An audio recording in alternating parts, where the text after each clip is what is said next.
ರುಚಿಯಾಗಿರೋಂಥ ದಿಢೀರಂತ ಬೇಗ ಒಂದು ರೈಸ್ ಮಾಡ್ಕೊಳ್ಳೋದು ಯಾವ ರೀತಿ ಅಂತ ಇವತ್ತು ನೋಡೋಣ.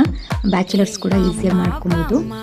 ನೋಡಿ, ಬದನೆಕಾಯಿ, ಟೊಮೆಟೊ, ಈರುಳ್ಳಿ ಮತ್ತು ಕಡಲೆಬೀಜ ನೆನೆಸಿಟ್ಕೊಂಡಿರೋದು ಸ್ವಲ್ಪ ತೊಗೊಂಡಿದ್ದೀನಿ. ಹಾಗೆ ಒಗ್ಗರಣೆಗೆ ಸಾಸಿವೆ ಜೀರಿಗೆ, ಎಣ್ಣೆ ಕಾದಾಗ ಸಾಸಿವೆ ಜೀರಿಗೆ ಆ್ಯಡ್ ಮಾಡಿಕೊಂಡು ಹಾಗೆ ಹೆಚ್ಚಿರೋಂಥ ಈರುಳ್ಳಿನ ಆ್ಯಡ್ ಮಾಡ್ಕೊಂಡು ಚೆನ್ನಾಗಿ ಫ್ರೈ ಮಾಡ್ಕೊಬೇಕು. ಹಾಗೆ ವಾಂಗಿಬಾತ್ ಎರಡು ಚೆನ್ನಾಗಿ ಹೆಚ್ಚಿರೋಂಥ ಬದನೆಕಾಯಿ ಹಾಕ್ಕೊಂಡು ಚೆನ್ನಾಗಿ ಫ್ರೈ ಮಾಡ್ಕೊಂಡು ಟೊಮೆಟೊ ಆ್ಯಡ್ ಮಾಡಿಕೊಂಡು ಹಾಗೆ ಕಡಲೆಬೀಜನ ಆ್ಯಡ್ ಮಾಡ್ಕೊಂಡು ಚೆನ್ನಾಗಿ ಫ್ರೈ ಮಾಡ್ಕೊತಾ ಇದ್ದೀನಿ. ಹಾಗೆ ಖಾರದ ಪುಡಿ ಮತ್ತು ಸ್ವಲ್ಪ ಸಾಂಬಾರು ಪುಡಿ ಎರಡನ್ನೇ ಆ್ಯಡ್ ಮಾಡ್ಕೊಂಡು ಮಿಕ್ಸ್ ಮಾಡ್ಕೊಬೇಕು. ಸ್ವಲ್ಪ ಅರಿಶಿನ ಪುಡಿ ಆ್ಯಡ್ ಮಾಡ್ಕೊಳ್ಳಿ.